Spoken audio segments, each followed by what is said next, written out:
Officially, there never was a clone rebellion on Camino.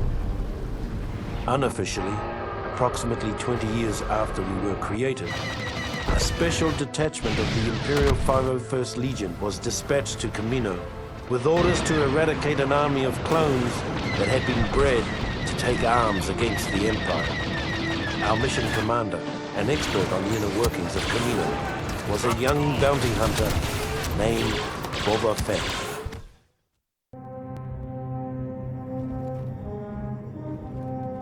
Once it was finally finished, the Death Star was the Emperor's favorite toy. It was also the most boring assignment in the galaxy for a stormtrooper. Tedious inspection drills, endless hours of guarding impregnable force field generators. Things got so bad that when a prison break erupted in the cell block, we were almost happy to have someone shooting at us again. If only we'd known what an embarrassing snipe storm we were about to wade into. We probably would have jettisoned the whole detention block into space. The men of the 501st were starting to get a little sick of this so-called rebellion. In the past, we'd secretly enjoyed putting down a local insurrection or two. They kept the troops sharp and the Empire feared. But these rebels were different. They were organized, they were growing, and they were everywhere. Before we knew it, we were nearly overrun by rebel forces, with the holodisc nowhere to be found. After a brief and pointless battle, we boarded the ship, the Tantive 4, over Tatooine, began looking for the plans, and waited for Lord Vader's arrival.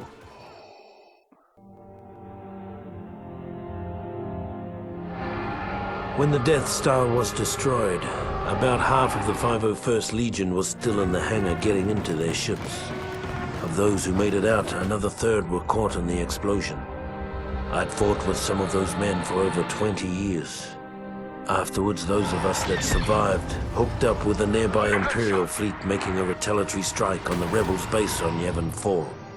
It wasn't the best thought-out plan, but we were cut off from our leaders, tired, and operating on instinct. If not for our training, we probably would have never gotten past their orbital defenses.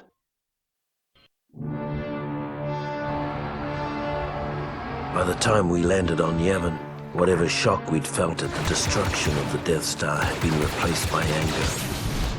For months we treated the rebellion like a disobedient child, only to be repaid for our tolerance with treachery on an unimaginable scale. Frankly, I don't remember much of the fighting. I guess we won. No one ever complained about the cold on Hoth. We never felt it. Even though we were blinded by blizzards, we could see the final end of the rebellion in our blaster sights. Was it only a mirage, perhaps? But on that day, on that planet, our blood ran hot with dreams of victory, melting the ice that stood in our way.